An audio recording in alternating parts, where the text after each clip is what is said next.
Buenos días, profesor. Buenos días, compañeros. Hoy día mi grupo y a mí nos ha tocado exponer, la teoría de la producción y yo voy a comenzar con la explicación. ¿Qué es la teoría de la producción? Guay, ahí cortas. Está bien, no importa, sí, sí. Sí, fue. ¿Y por qué? ¿Qué pasó? ¿Qué fue? No ¿Te has sé. No, bugueado? sí, se buguea. Otra vez, hoy va. Oye, muchacho, ya, ¿no? Ya. Lego. A ver. Maywin. Mejor desde aquí. A ver. Así comienza otra Buenos, vez, comienza otra ya. Buenos días, profesor y compañeros. Hoy día a mi grupo y a mí nos ha tocado exponer la teoría de la producción.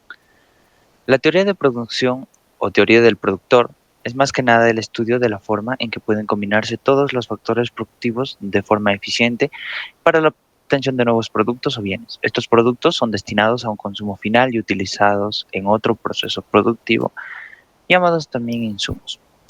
El problema de optimización que afrenta el productor se relaciona estrechamente con el problema del consumidor.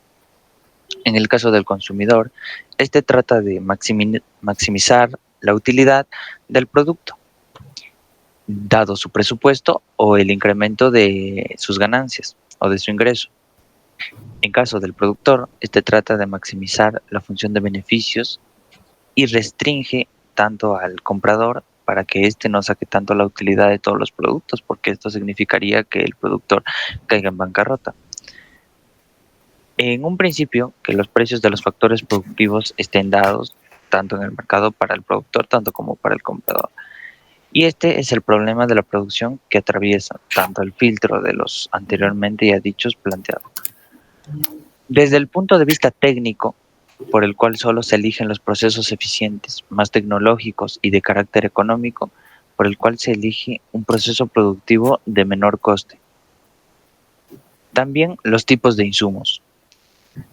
Los insumos se dan en fijos y variables. Explica que el insumo fijo es aquel que se mantiene sin modificación durante la producción. Un ejemplo de esto puede ser la maquinaria, porque a menos que la producción sea a una escala muy alta, la maquinaria se incremente, pero esta se mantiene porque solo el producto o el insumo variable, que vendría a ser la cantidad o forma en la etapa de la fabricación de un producto, ya sea que se necesite más o menos, la maquinaria no cambiaría, siendo este el insumo fijo y el insumo variable como el producto dado en su fabricación tiene que cambiar tanto en cuánto se necesita o cuánto se requiere vender o consumir.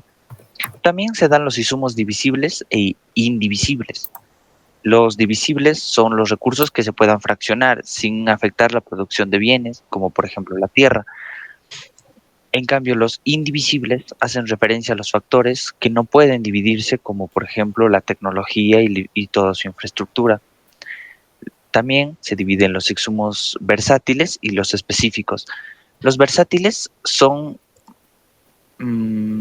¿cómo decirlo?, más de un uso, tienen muchos más usos. Son multiusos, como decirlo, los versátiles. Es como el trabajo, como la fuerza laboral, mientras que los específicos solo cumplen una sola tarea y solo pueden destinarse a un objetivo, como una cortadora, un taladro o algunos otros de los muchos bienes o insumos dados. También tenemos a cómo se debe medir la producción en este caso, tanto en el corto plazo como en el largo plazo. El corto plazo es el periodo de tiempo en que la empresa no puede variar sus insumos fijos, no puede dado que el periodo requerido es muy corto para ver algún cambio significativo en la producción. El corto plazo es adecuadamente largo como para permitir la variación de los insumos variables, dados que estos, dados en un tiempo como máximo de un mínimo de una semana, se puede ver la variación cómo es el producto ante el mercado y la preferencia y tendencia de los consumidores.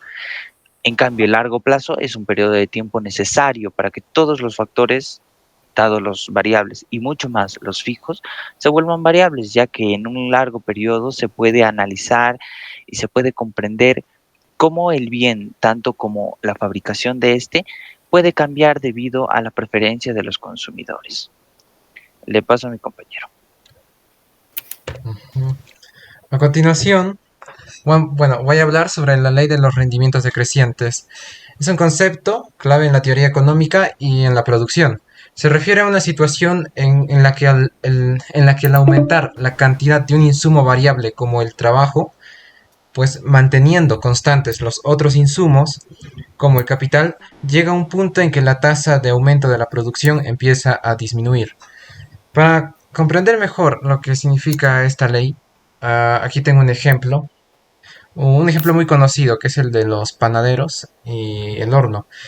Sí, ¿qué pasaría si en una panadería solamente hay un horno, pero se siguen contratando más panaderos?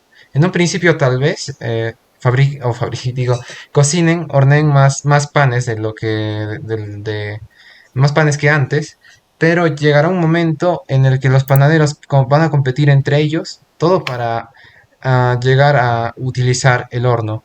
Esto obviamente es contraproducente y como dije aquí al final, llega un punto en que la tasa de aumento de la producción empieza a disminuir.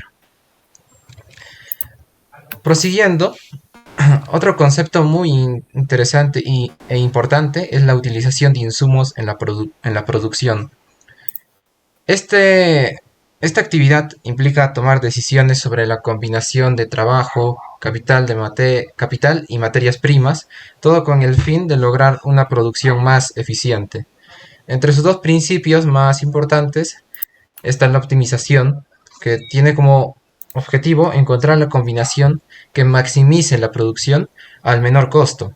Y claro, las isocuantas, que son curvas que muestran diferentes combinaciones de insumos que producen la misma cantidad de producto. En el gráfico se puede observar cómo el capital, cómo va subiendo el capital y a la par también sube o aumenta el factor trabajo. Y claro, se puede observar que la cantidad producida de 55 pasa a 75 y después a 90. Esto va de la mano o está cumpliendo con con el principio de la optimización, el de maximizar la producción a menores costos. Bueno, ahora doy la palabra a mi compañero Marx. A continuación hablaremos sobre lo que es la calificación o lo que es la cantidad de productos que tenemos. Empezaríamos por lo que es la producción total. El producto total, para hacer así una simple, nos entenderíamos que es la cantidad, el producto total sería, como su propio nombre lo dice, la cantidad a la cual la empresa o dicha denominación entidad es la máxima capacidad que puede llegar a producir. Digamos, la máxima capacidad de una empresa es llegar a realizar unos 150 productos de X producto, pues esa sería su cantidad o su producción total. Como podemos ver en el cuadro sobre los factores variables y pues el producto total, que también influyen, claro, los que son los trabajadores. Después seguiríamos con lo que es el producto medio, que el producto medio sería la cantidad del promedio, o sea, la cantidad producida, pero simplemente el promedio, más no la máxima capacidad que podría llegar a ser. Y por cada unidad determinada de cada factor es fundamental para esto.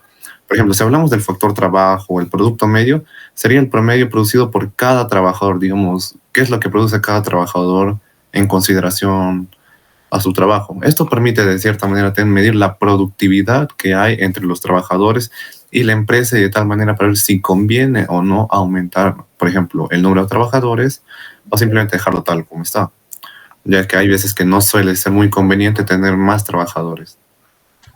Como podemos ver en el cuadro, pues el producto total a comparación del producto medio sería una simple división entre las cantidades. Por ejemplo, 10 entre 1, 10, digamos que cada trabajador va a producir 10 bienes y sucesivamente. Y después seguimos con el producto marginal, que para hacer un simple resumen sería la variación que experimenta el producto total al utilizar una unidad adicional de factor que podríamos tener en caso que es el factor trabajo o mano de obra. Como podemos ver aquí en la gráfica o en el cuadro, tenemos que el precio marginal, digamos, si tuviéramos un ejemplo que entre dos trabajadores logran hacer una cantidad de 25 productos, aparte de que el producto medio sería de 12,5 a la división, su producto marginal sería 15, ya que o sea, sería una división o sería como una diferencia entre lo que podrían causar cada uno de estos trabajadores. Después continuaríamos con lo que son las fases de la producción. Con esto contamos con 3, las cuales explicaré continuamente.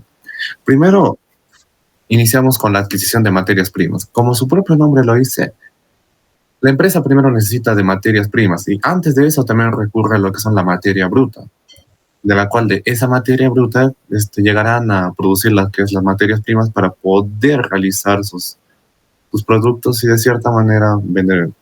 Y bueno, el segundo paso constaría de eso, ¿no? De lo que es la producción, en la cual la empresa va a poner en sí todos sus factores, como lo que es la tecnología, la mano de obra, la adquisición empresarial. Va a poner todos estos factores en proceso y en uso, todos a la vez, para realizar dicho producto.